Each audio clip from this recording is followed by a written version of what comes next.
I heard the shatter before I felt the pain. 1 second my daughter's hand was on my shoulder, the next, her husband's arm was slamming into my chest, sending me stumbling backwards. The glass window behind me gave way with a loud, sickening crack.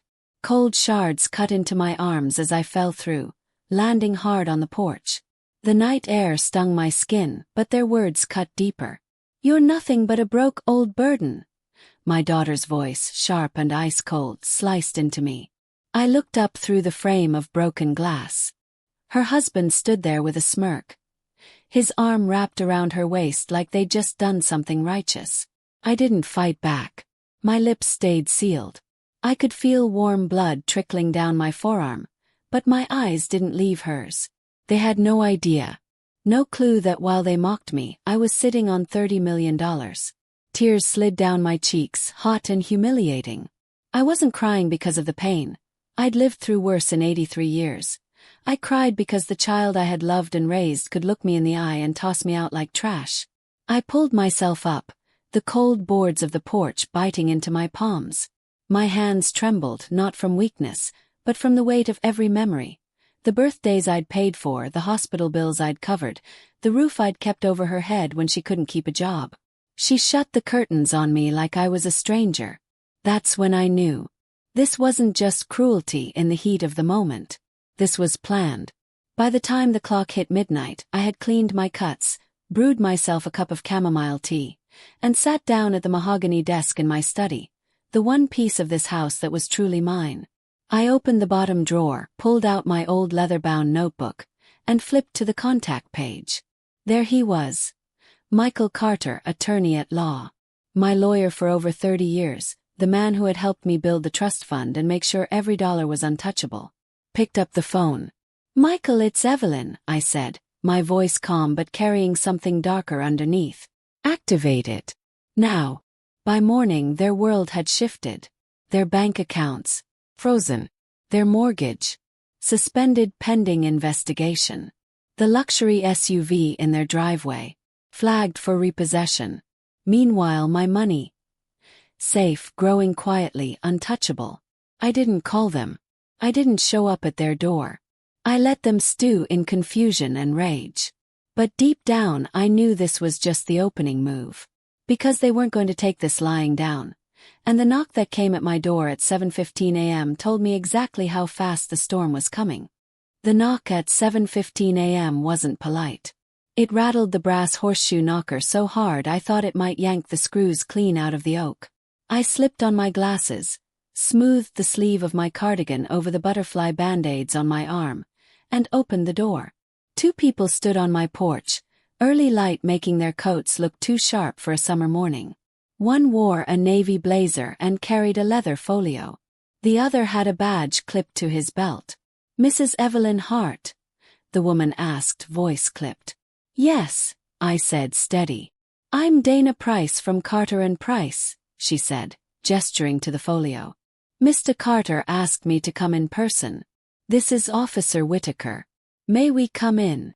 Michael never sent anyone unless there was something he didn't want said over a phone. I stepped aside, letting the smell of coffee follow them into the foyer. We sat at my kitchen table, the same round maple I bought at a yard sale when my daughter was 10, and I still believed life could be fixed with glue and patient hands. Ms. Price opened the folio, laid out papers like a dealer laying cards for a debt-ridden gambler. "Last night you instructed Mr. Carter to activate the Hart family irrevocable trust," she said. "He initiated the freeze provisions. Given the circumstances." Her eyes flicked to the band-aids, to the dried smear of glass dust I hadn't noticed on the floor under the baseboard heater. "We also filed for an emergency protective order and notified the bank that any disbursements to Amanda Whitman and her spouse be suspended pending review." Hearing my daughter's married name out loud felt like a bruise pressed until it throbs. "Thank you," I said. Officer Whitaker cleared his throat. "Ma'am, I also need a statement. A neighbor called in a disturbance last night. Said she saw lights, heard shouting. When she checked her doorbell, she caught." He hesitated as if the word itself were a stain. "An altercation through your front window. Do you feel safe here?" I stared down at my hands. They've always been honest hands. Freckled, corded with veins, nicked from years of gardening and setting stubborn turkey pans to soak. I feel safe now, I said. But last night I did not. Would you like to press charges? He asked. I thought of Amanda's face. My baby's face, reshaped by pride and someone else's voice. I thought of her husband's hard laugh when I landed on the porch. I thought of the years I scraped and saved. The nights I slept on a cot in the hospital to finish a double shift and still got up to braid a little girl's hair before school. Not yet, I said softly. But I want a record. He nodded, scribbling. We can post patrols near the street tonight. He slid a card across the table. Call if anything worries you. Anything. After he left, Ms. Price lifted the top page. There's one more matter. The mortgage on their house is attached to a line of credit you signed as guarantor 5 years ago. I felt a small, familiar sting of shame. Amanda said it was temporary. She said they needed help after she was laid off. It was temporary, Ms. Price said. Her tone warmed. She wasn't here to scold. Temporary until they refinanced. They never did. In Mr. Carter's files, there are letters your daughter's husband ignored. Because your trust is now active, any asset with your name attached triggers scrutiny. The bank froze the line this morning. He may be angry. Angry people do stupid things, I said. Her gaze rested on my cheeks a beat too long. The way people look when they can't decide whether to apologize for the world. Do you have anywhere else you can stay? Took a breath. I could have rattled off a dozen names. People who owe me favors, parish friends, former hospital colleagues whose weddings I made centerpieces for. But pride stirred, small and stubborn. No, I said. This is my home. She nodded. Then we add a security service and an emergency injunction. If they come back, you call 911 first. Then me.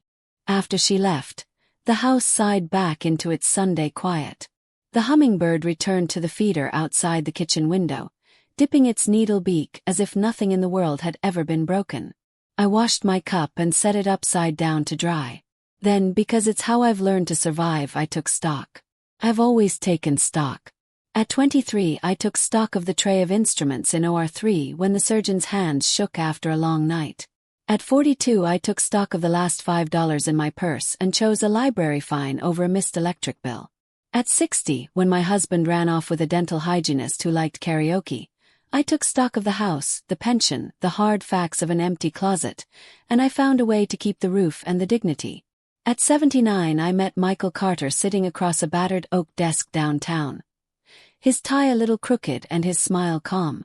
Evelyn, he'd said, tapping the trust paperwork with a Mont Blanc pen that probably cost more than my first car. You are nobody's fool. You've raised a world with your hands. Let's make sure the world can't take it from you. We built a trust that afternoon that did what I needed it to do. It hid my light under a bushel until I needed it to blaze. I never told Amanda the amount. She saw the modest car, the thrifted cardigans, the coupons I still clipped from the circular.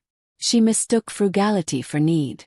She missed the part where I'm a woman who collects steadiness like others collect crystal. It hadn't always been like this.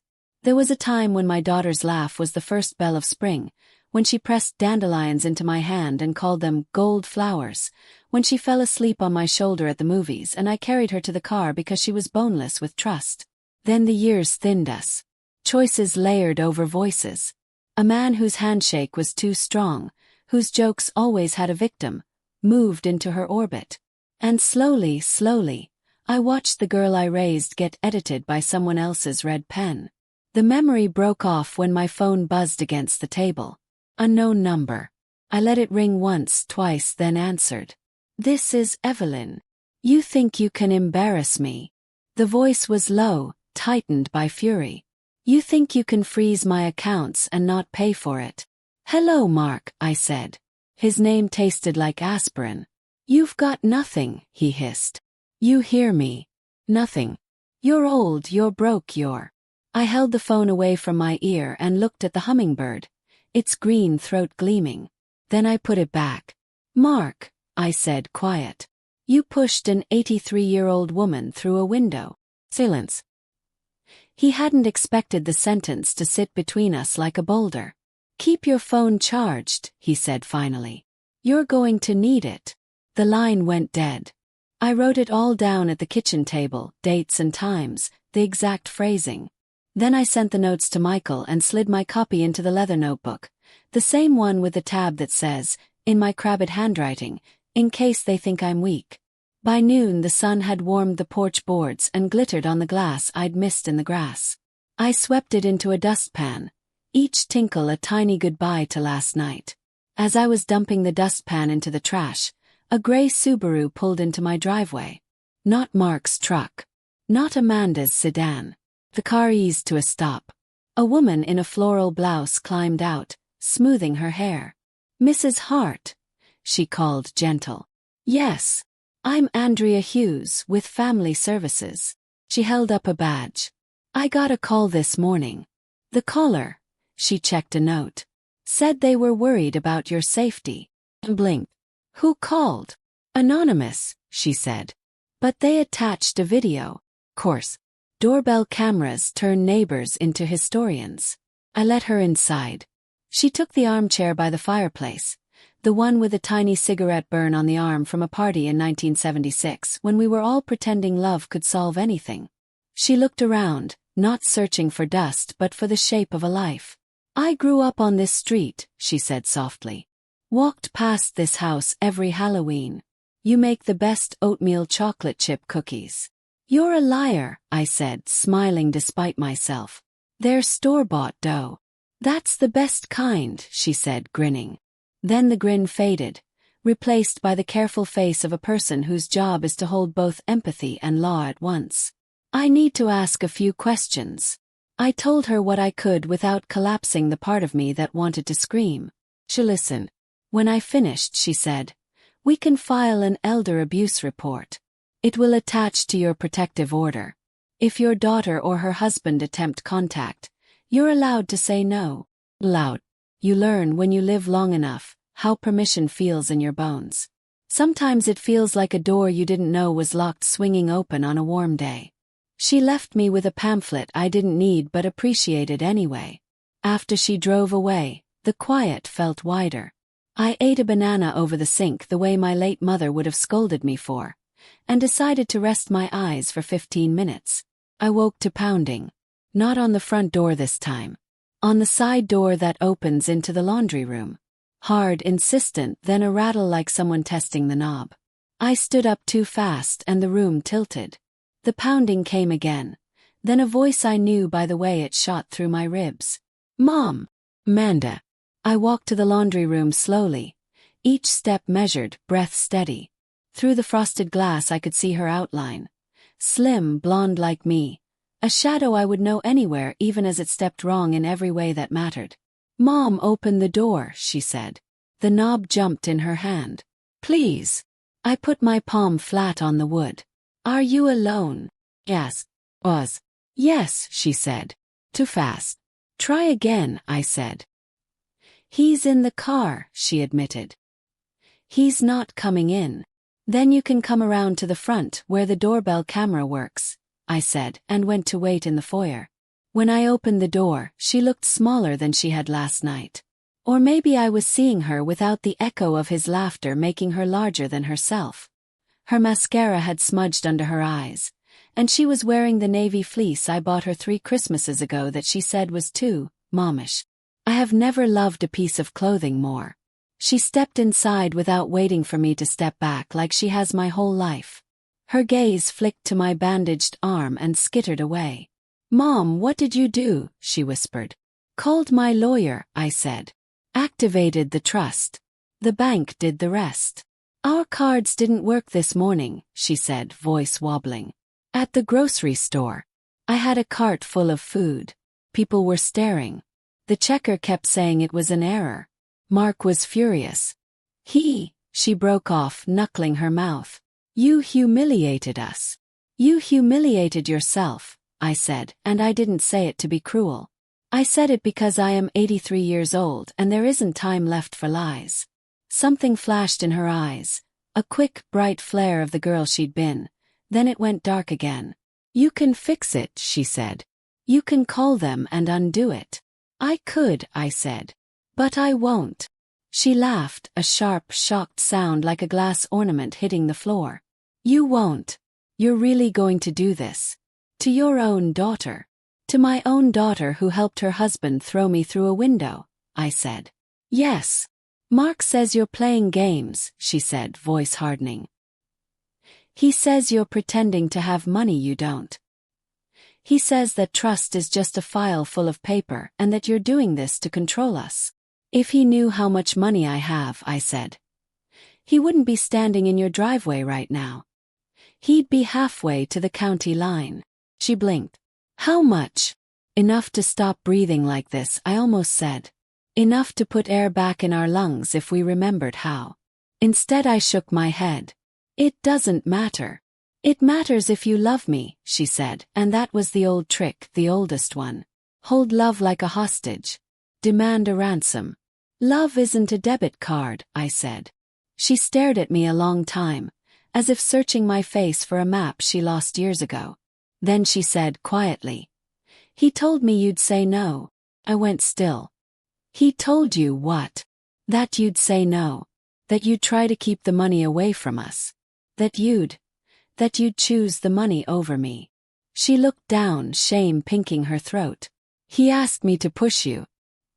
He said maybe if you were scared, you'd sign over the house." My breath left in a small, stunned sound. "He asked you to push me." She didn't answer. She didn't have to. Behind her, through the front window, I saw movement. Mark was out of the car now, pacing, his jaw working, his phone to his ear. He glanced toward the house and lifted his chin in a dare. "Amanda," I said, drawing her gaze back to mine. "You are not safe with a man who asks you to do his violence for him." "He's not violent," she said, reflex fast like a hand over a match. Then softer, smaller. "Not usually." I spread my fingers on the hall table to steady myself.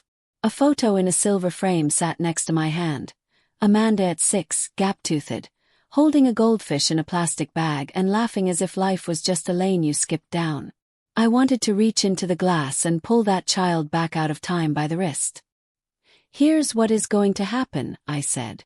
"You are going to go back to the car and tell Mark that your mother is not reversing the trust.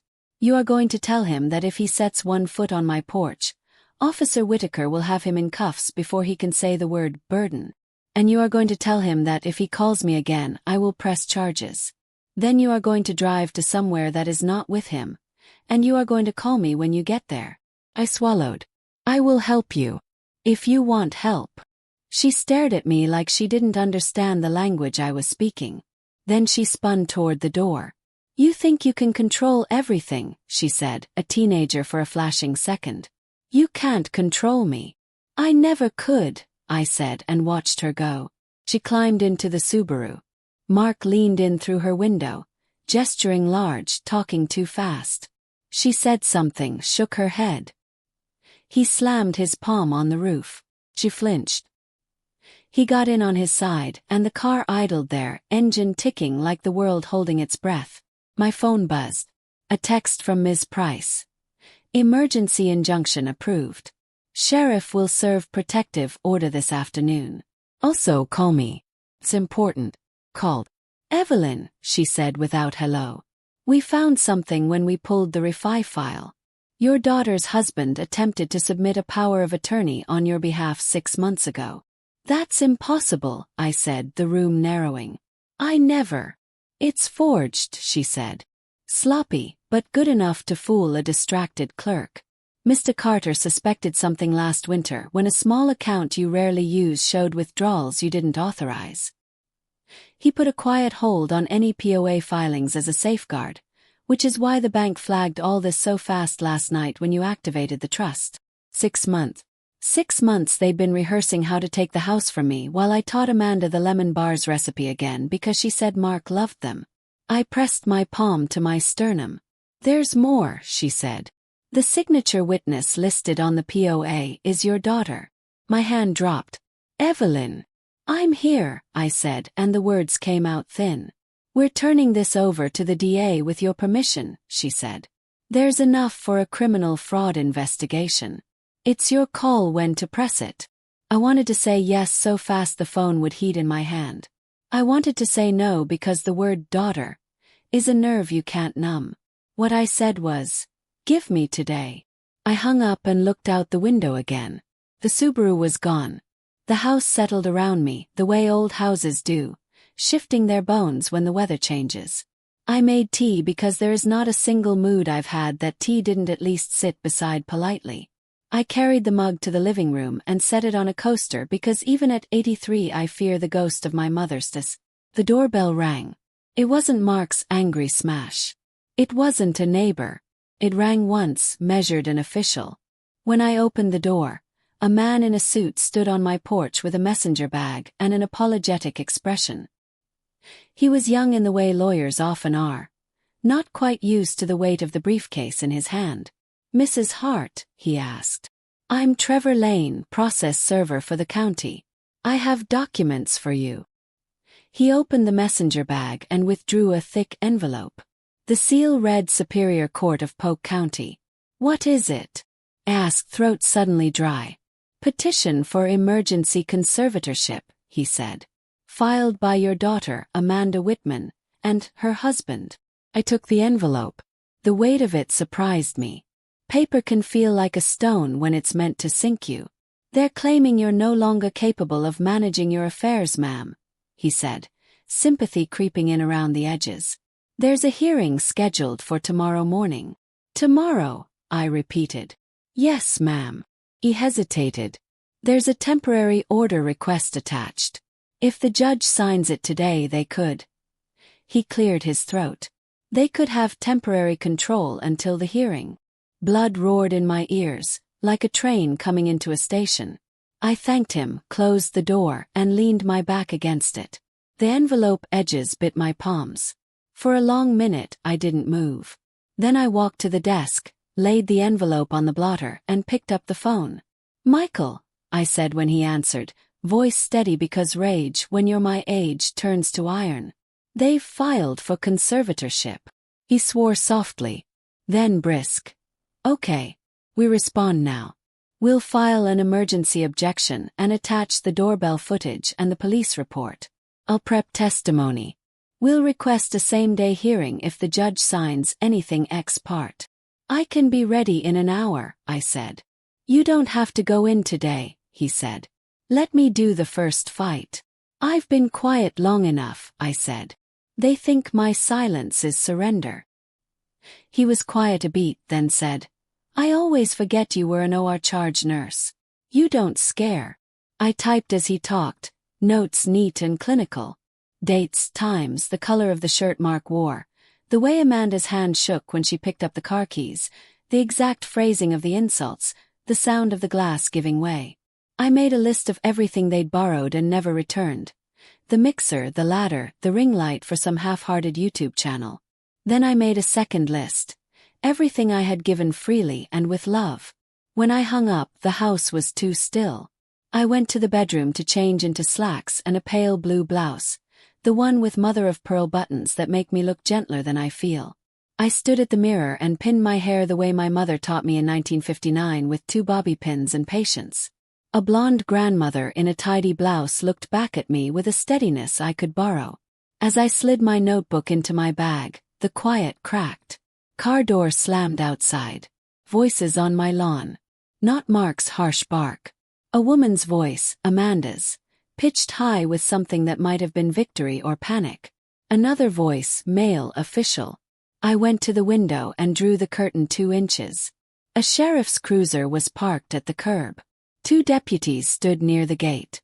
Amanda and Mark were on the sidewalk, flanked by a man in a suit I didn't recognize. The man was talking, papers in his hand. His mouth moving in that slippery lawyer rhythm. One of the deputies walked up my path toward the porch, a folded document in his hand. I could see the seal from here. Court papers. The deputy reached my door and raised his hand to knock. Behind him, Amanda looked up at the window as if she could see me through the glass.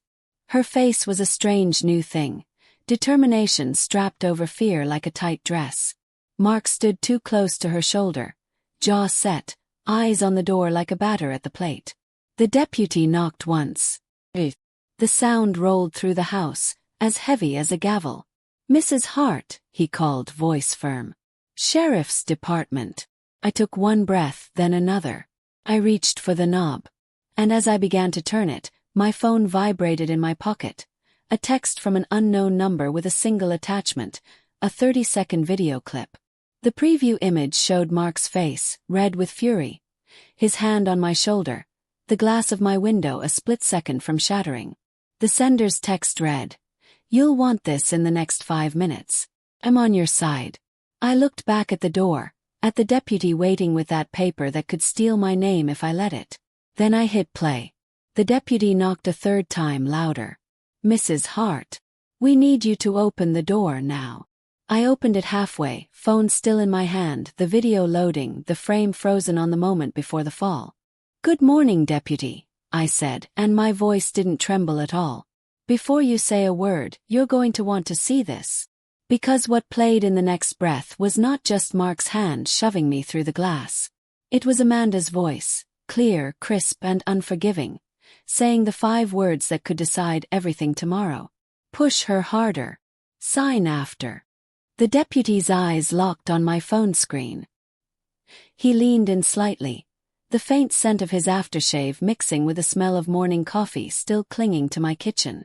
The video played, Mark's hand shoving me, the glass splintering like ice under a hammer, and Amanda's voice, clear as church bells on Sunday. "Push her harder. Sign after." The deputy's jaw shifted, the muscle ticking once before he glanced over his shoulder at the sidewalk. Amanda and Mark stood frozen mid-smirk, unaware their performance from last night was now captured in 1080p clarity. "Ma'am," he said, low and careful. "May I?" He gestured to the phone. "Of course," I replied, my voice steady, almost too calm for what was happening. I'd learned long ago, back in operating rooms and emergency wards, that panic never helped anyone survive. He took the phone and walked down the porch steps toward his partner. They watched the clip together. I saw the second deputy's brows shoot up and his head turned slowly toward Amanda. Mark must have noticed something in their faces because he stepped forward. His voice too loud. "What is this? What's going on?" Amanda's hand twitched toward his arm, maybe to calm him, maybe to warn him, but she didn't pull him back. The first deputy turned to them, phone still in hand. "Mr. Whitman, Mrs. Whitman, I'd advise you to stop talking right now." "Why?" Amanda snapped, her tone a brittle echo of the girl I once knew. "We came here to serve papers, not be interrogated." "Those papers," the deputy said, holding up the folded document in his other hand, "are irrelevant until we deal with what's in this video." Mark's face darkened. "Video?" Amanda's gaze flicked to me. Not angry, not scared, but calculating, like she was measuring the space between us and wondering if she could still leap over it. The deputies pulled them both aside, speaking in low tones. I couldn't hear the words, but I saw the posture shift, the straightening of Mark's back in defiance, the tightening of Amanda's arms across her chest, the slow, deliberate reach of the deputy's hand toward his handcuffs. That's when Mark made the mistake. He stepped into the deputy's space, voice raised. "You can't arrest me for this. She's making it up. That's her video, she could've fabricated it." The deputy finished for him. "Sir, it's time for you to keep your hands where I can see them." Amanda turned to me, desperation seeping in through the cracks. "Mom, stop this. Please." "You don't have to." But I did. Had to. Because the truth was, this wasn't just about last night. This was about 6 months of forged documents. About years of subtle disrespect that became open cruelty. About the fact that if I didn't stop them now, I might one day wake up in a facility with locked doors, my signature on paperwork I'd never seen, my name stripped from the home I built. The deputies moved in, one taking Mark's arm, the other keeping Amanda back. There was a short, sharp struggle, the sound of metal clicking shut around wrists, and then Mark was in the back of the cruiser, eyes blazing through the glass. Amanda stood on the sidewalk, arms folded tight, her gaze bouncing between me and the cruiser like she couldn't decide which of us she hated more. The deputy returned to my porch. "Mrs. Hart, we're taking Mr. Whitman in for questioning. The DA will likely request the full video file from your phone. You should also know." He hesitated, glanced at Amanda, then back at me. "She's still free to pursue the conservatorship petition. This doesn't stop that process." "I know," I said quietly. When they drove off, leaving Amanda standing alone, she didn't move. She just stared at me, lips trembling like she wanted to speak but didn't have the right words, or maybe the right lie. Finally, she turned and walked briskly to her Subaru, slammed the door, and pulled away without looking back. The street was suddenly quiet, the kind of quiet that doesn't comfort you but makes you listen harder. I closed the door, locked it, and leaned against it. My legs were steady, but my mind was already racing. 'Cause this was just round one. And if Amanda still had that hearing tomorrow, she wasn't coming alone. She'd bring whatever lawyer she could find to paint me as the fragile, senile old woman who needed her caring daughter to manage her money. I went to my desk, opened the leather notebook again, and began making calls. Not just to Michael, but to 3 old friends from the hospital days who owed me favors. People who had seen me at my sharpest. People who could testify to my clarity of mind. By the time the sun dipped low, I had lined up witnesses, gathered every receipt, bank statement, and letter that showed exactly who managed my affairs. And I had one more card, a document Amanda didn't know existed. It was in the safe in my bedroom closet, sealed in an envelope marked to be opened only if my competence is questioned. Inside was something that could not only destroy her petition but could make her think twice about ever standing in front of a judge again. I hadn't planned to use it this soon. But as I slid it into my bag, I knew tomorrow was going to be a war. And wars require every weapon you've got. The only thing I didn't know yet was who sent me that video, and why they were suddenly on my side. That answer came just after midnight. Single text. No name. Just 5 words. "We have more than that." The text glowed on my phone screen in the dark bedroom. "We have more than that." No name. No emoji. No explanation. I sat up, heart knocking against my ribs. My reading glasses were on the nightstand, so I slipped them on and read it again. I considered ignoring it. After all, every scammer on the internet thinks they can lure an old woman into panic. But something about the timing, the wording, made me think this wasn't random. I typed back. "Who is this?" 3 dots appeared, then vanished. No reply. I swung my legs over the side of the bed and padded into the hallway, the old oak floor creaking in spots I'd learned to step around.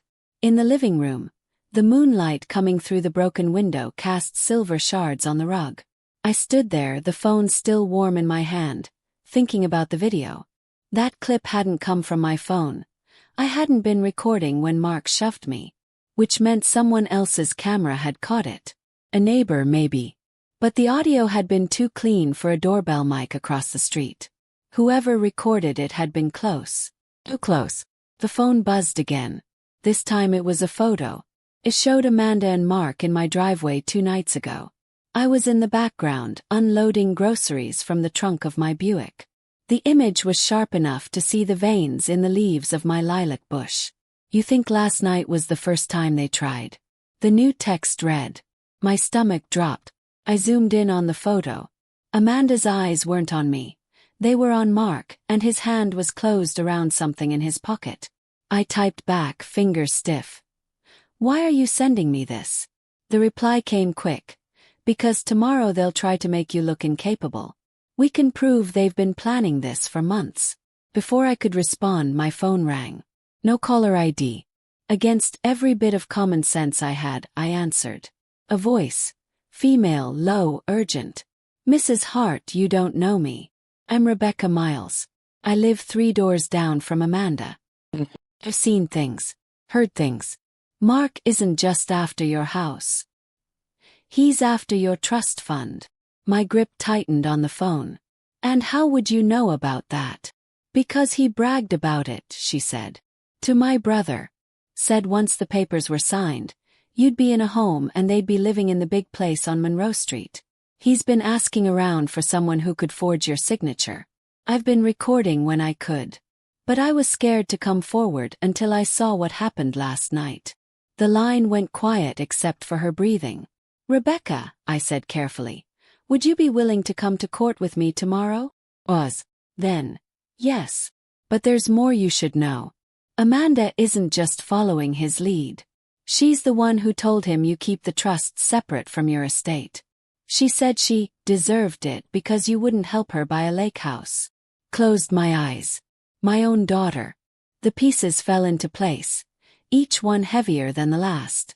I'll send you everything I have, Rebecca said. You'll need it. They've been rehearsing lies for weeks. By the time we hung up, my email inbox was filling with video clips, screenshots of text messages, and even a photo of a manila folder on Mark's desk labeled E-Heart, property transfer. I didn't sleep. I organized every file, time-stamped every clip, and printed the most damning ones. I slipped them into a binder between the police report and my own witness list. At 8:30 a.m., Michael called. I've filed our objection. The judge agreed to hear both sides at 11. Be here by 10. I'll be there, I said.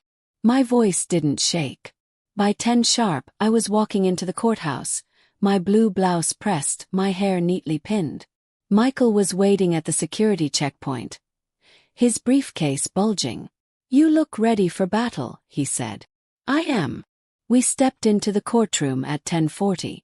Amanda was already there, sitting at the petitioner's table beside a slick-haired attorney who looked fresh out of law school. Mark sat on her other side, jaw tight, wearing a suit that didn't quite fit. Amanda glanced at me. For a moment, I thought I saw regret flicker in her eyes. Then she leaned to whisper in her lawyer's ear. The bailiff called the room to order.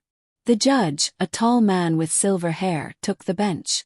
We're here for an emergency petition for conservatorship of Evelyn Hart, filed by Amanda Whitman and Mark Whitman. Ms. Whitman, your counsel may begin. Amanda's lawyer stood.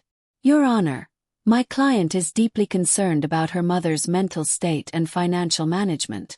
Mrs. Hart has displayed increasing paranoia, impulsive decisions, and objection, Michael said smoothly, rising to his feet. We have evidence directly contradicting these claims, including proof of the petitioner's intent to defraud my client and assume control of her assets by force. The judge lifted a brow. By force. Michael tapped the binder on our table. If it pleases the court, I'd like to enter into evidence a video clip recorded less than 24 hours ago.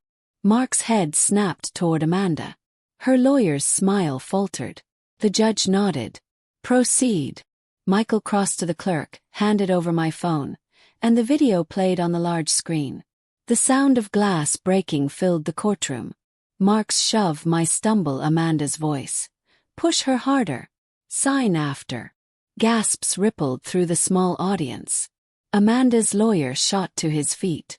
Your Honor, this is taken out of context. Context?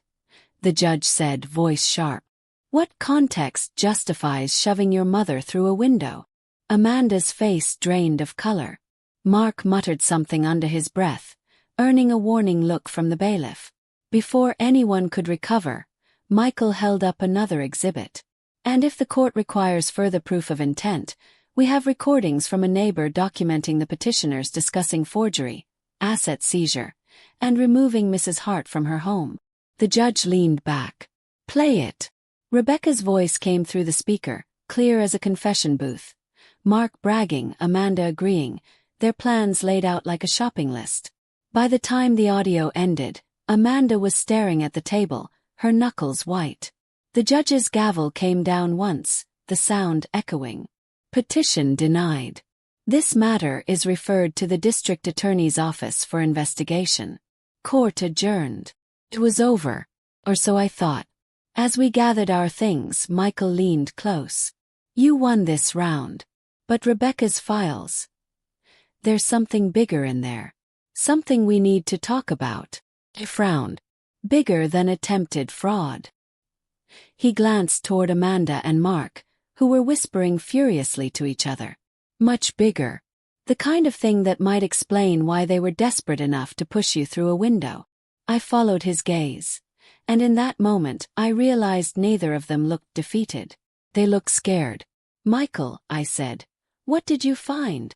He lowered his voice. "A connection between Mark and someone from your past. Someone I think you believed was gone for good."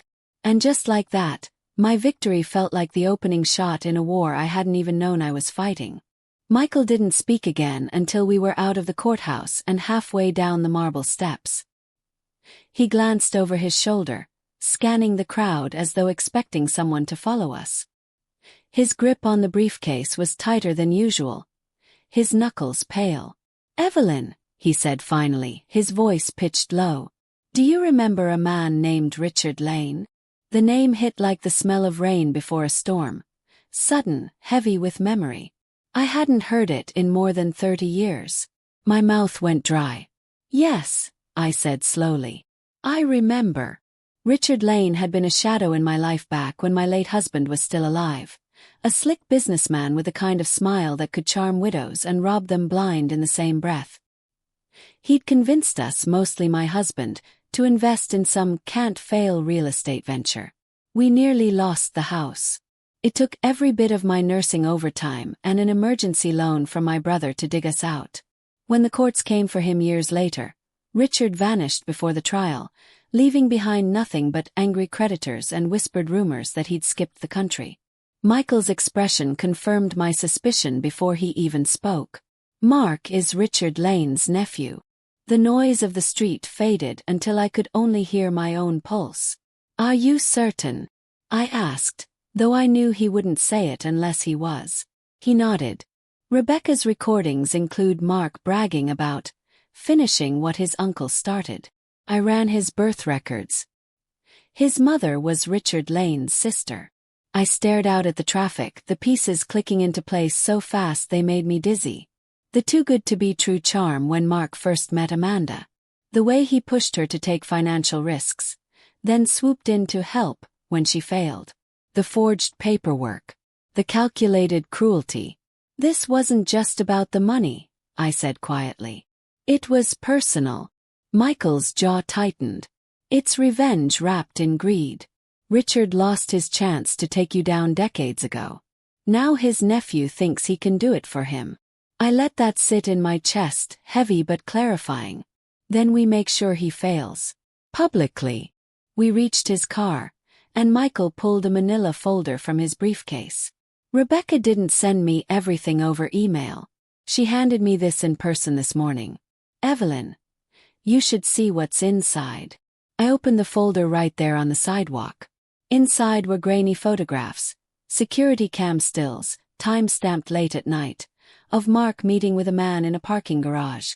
The man's face was blurred by shadows, but his posture, the tilt of his head, it was unmistakable. "Richard Lane," I breathed.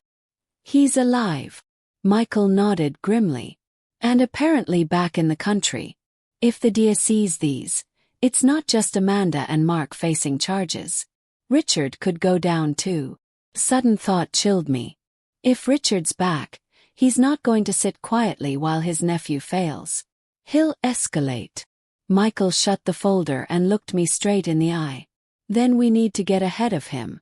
I'll coordinate with the DA. He hesitated. "You might want to consider staying somewhere safe for a while." I almost laughed, not because it was funny, but because I knew exactly what safe meant in situations like this. Hidden, quiet, dependent on someone else's roof. And I'd had enough of that role to last a lifetime. "I'll stay here," I said. "If Richard wants to come for me, he can walk straight into the trap I'm going to set." Michael didn't argue, but his silence told me he thought I was insane. That night, I sat at my desk long after the sun went down, the glow of my lamp spilling across the same leather notebook that had seen me through the worst storms of my life. I flipped to a blank page and wrote 2 names at the top, Amanda Whitman and Mark Whitman. Below them, in smaller, sharper letters, Richard Lane. Then I wrote my plan, not in full sentences, just fragments, the bones of something that would cut deeper than freezing their accounts ever could. The first step would be simple: bait.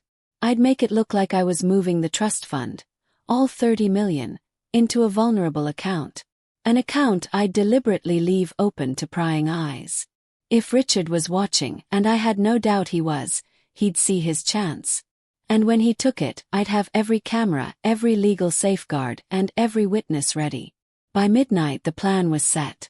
I poured myself a small glass of sherry, raised it to the empty room and whispered, "Come and get me, Richard." The phone buzzed again. Another message from the same unknown number. This time it wasn't a photo or a text. It was a video call request. And when I answered, the face that filled the screen wasn't Rebecca's or Michael's. It was Richard Lane himself. "Evening, Evelyn," he said, smiling like a man who had all the time in the world. "You didn't think I'd let my nephew have all the fun, did you?" Richard's face filled the screen, older now but still carved from the same smug stone I remembered. The decades had etched deep lines around his mouth, but his eyes, sharp, wolf-like, hadn't softened a bit. "You've aged well," he said, his voice carrying that same smooth oil it always had, the kind that made you lean in before you realized you were about to slip. "But I suppose $30 million will buy you good skin cream." I leaned back in my chair, letting the phone rest against the desk so he could only see me from the chin up. "Some of us age well because we've lived with integrity, Richard. Others, because they've been hiding in the shadows like rats." He chuckled, slow and patronizing. Still the sharp tongue. "That's what I always liked about you, Evelyn. And what I hated." Kept my tone even. "Why call me? You could have sent Mark to do your dirty work." "Mark's in a cell tonight," he said, smirking.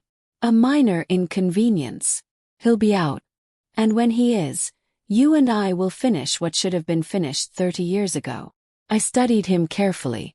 There was no nervousness, no hint of uncertainty. This wasn't a man bluffing. This was a man who believed the game was already his. "What exactly is it you think you're finishing?" I asked. "You took something from me," he said, leaning closer to the camera.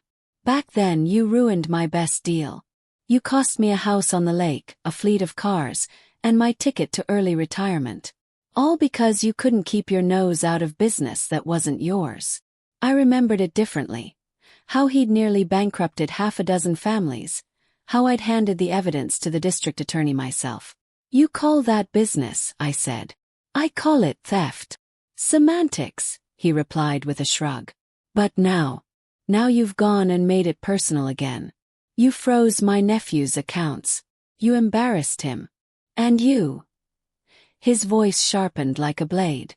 "You've dangled that trust fund in front of us like meat in front of a starving dog. I have to admire the guts." I didn't let my expression change, though my mind was racing. He'd taken the bait. The vulnerable account I set up yesterday wasn't even tied to the trust. It was a legal decoy Michael helped me create. Every click, every login attempt on it would be traced. "Tell me, Richard," I said, lowering my voice. "What happens if you go for the money and it's not there?" His grin widened, cold and slow. "Oh, Evelyn, this isn't just about the money anymore. I can take everything you have without touching a dollar." I narrowed my eyes. "Meaning?"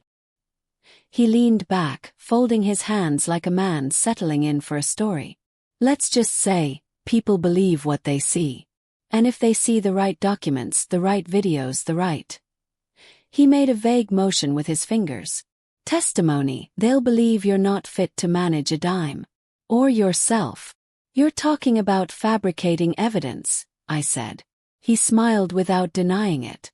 "It's called shaping perception. And trust me, I'm very good at it." I let a beat pass before I spoke again. "You underestimate one thing." "Oh, I've been underestimated my whole life," I said. "By men like you. And I'm still here." His eyes narrowed. "Enjoy your little victory in court today. It's the last one you'll get." The call ended before I could respond. The screen went black, and my reflection stared back at me. A blonde grandmother with calm eyes and a plan she didn't intend to share with anyone except her lawyer. I immediately forwarded the call log to Michael, then picked up the landline. Yes, I still keep one, and dialed Rebecca. She answered on the second ring. He contacted you? She asked without preamble. He just tried to scare me, I said.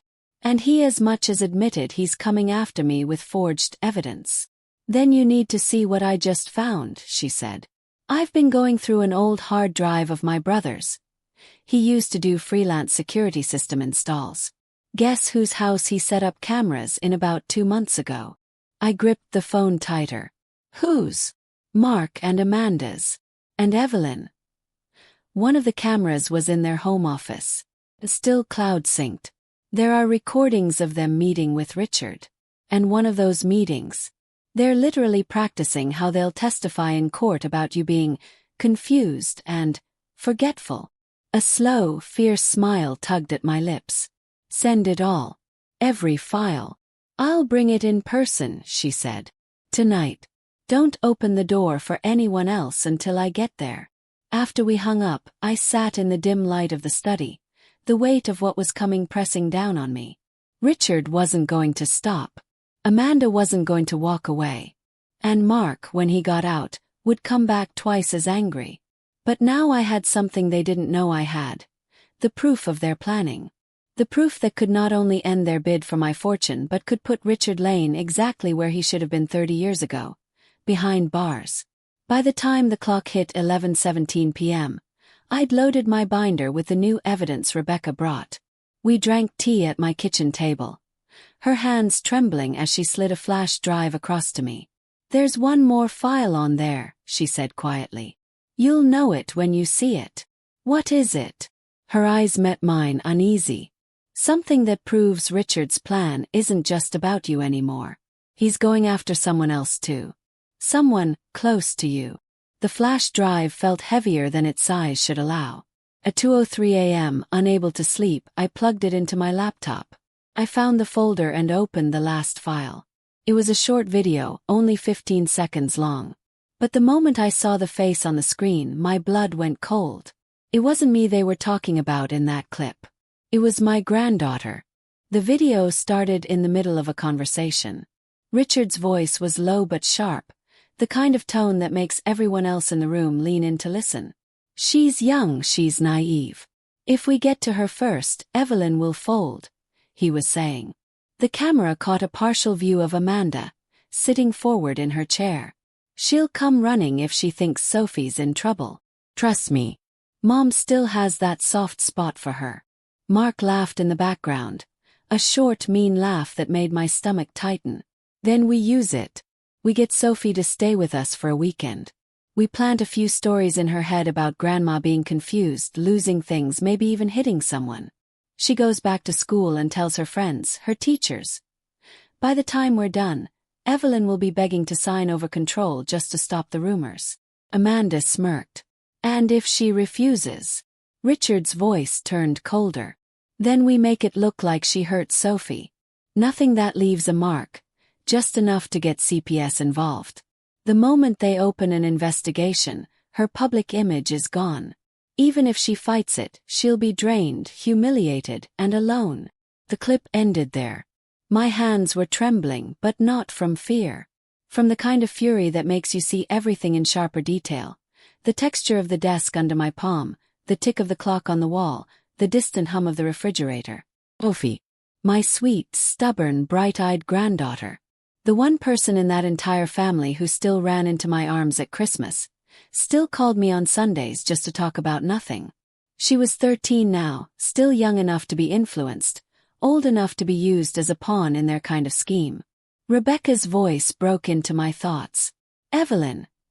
You can't face this alone anymore. They've crossed a line. They crossed it the second they put their hands on me, I said.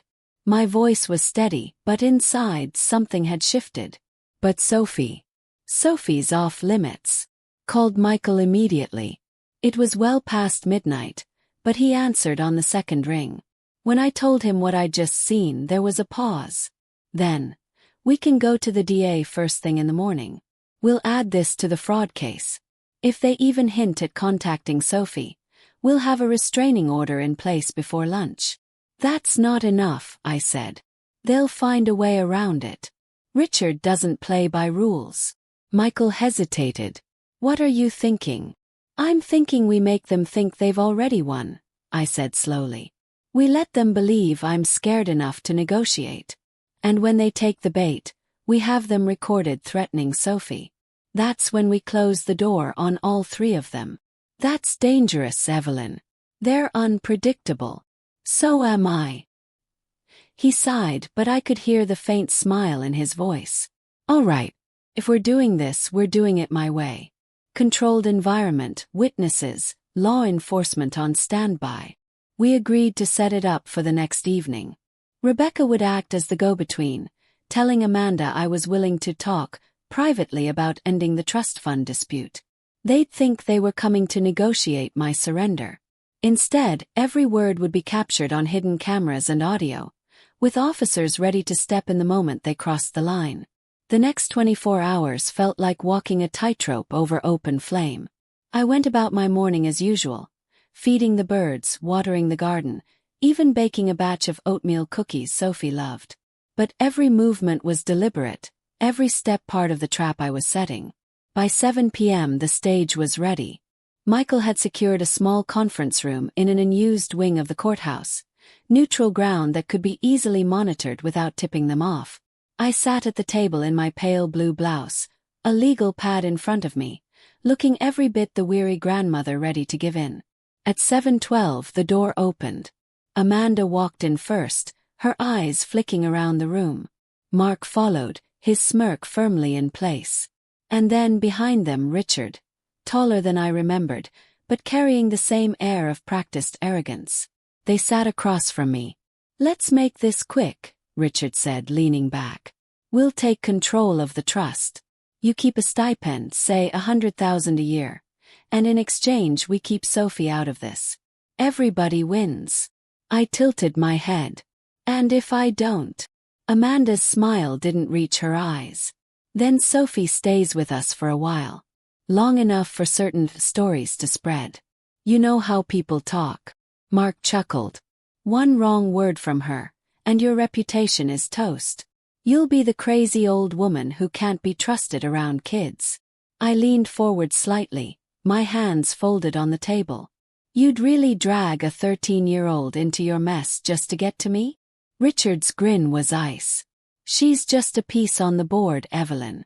And you've already lost." That was the moment Michael had been waiting for.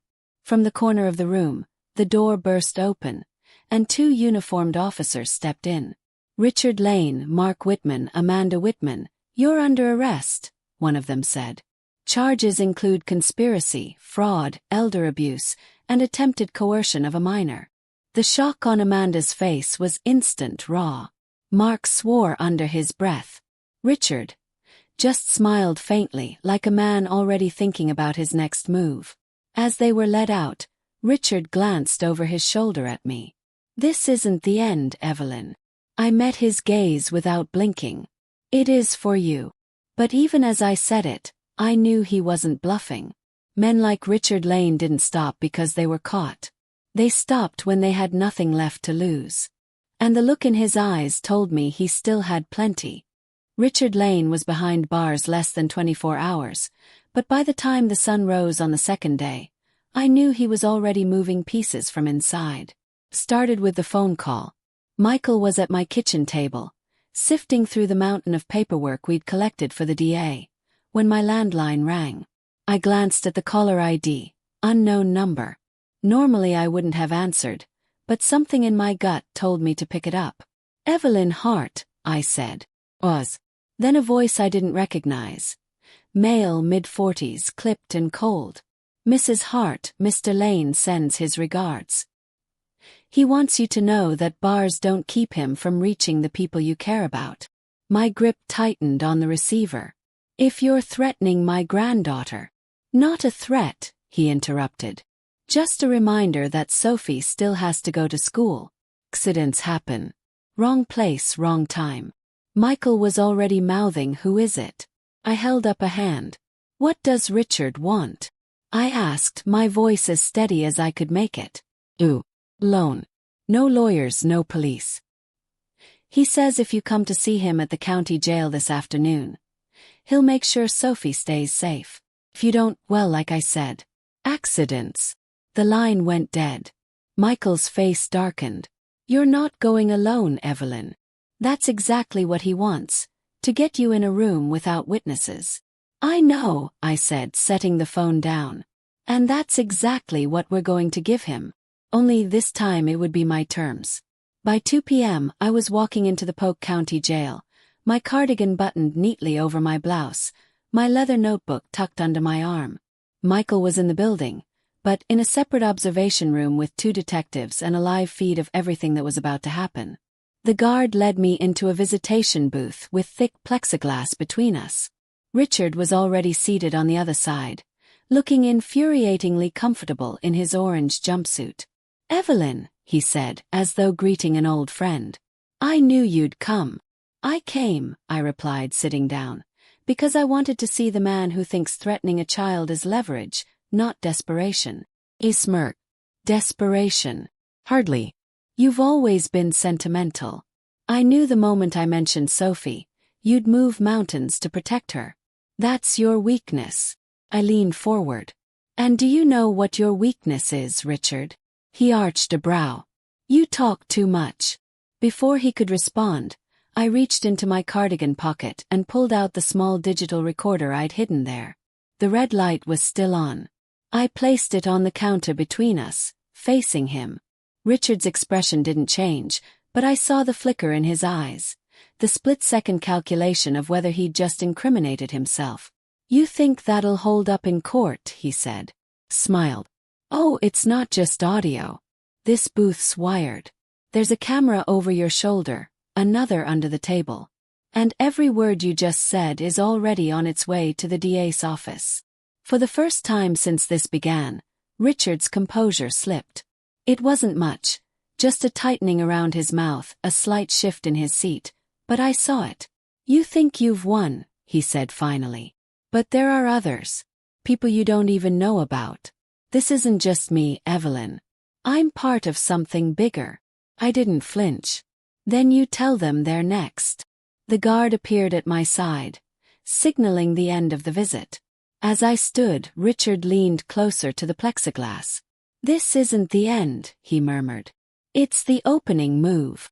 Outside, Michael was waiting. We've got him on tape threatening Sophie. That's another charge, plus witness intimidation. The DA will stack them so high he won't see daylight for decades. Good, I said, though part of me knew Richard's warning wasn't an empty boast. That night, after Michael left, I sat at my desk with a leather notebook open in front of me. I added one last page, in neat block letters. If anything happens to me, all files go to the press. Then I copied Rebecca's recordings, the court documents, and every photograph onto 3 separate flash drives. One went to Michael, one went to Rebecca, and the last, I tucked into Sophie's school backpack the next time I saw her. Hidden in a side pocket with a note, for when you're older. Love, Grandma. 3 weeks later, the DA called. Richard had taken a plea deal, 20 years without parole in exchange for naming his co-conspirators.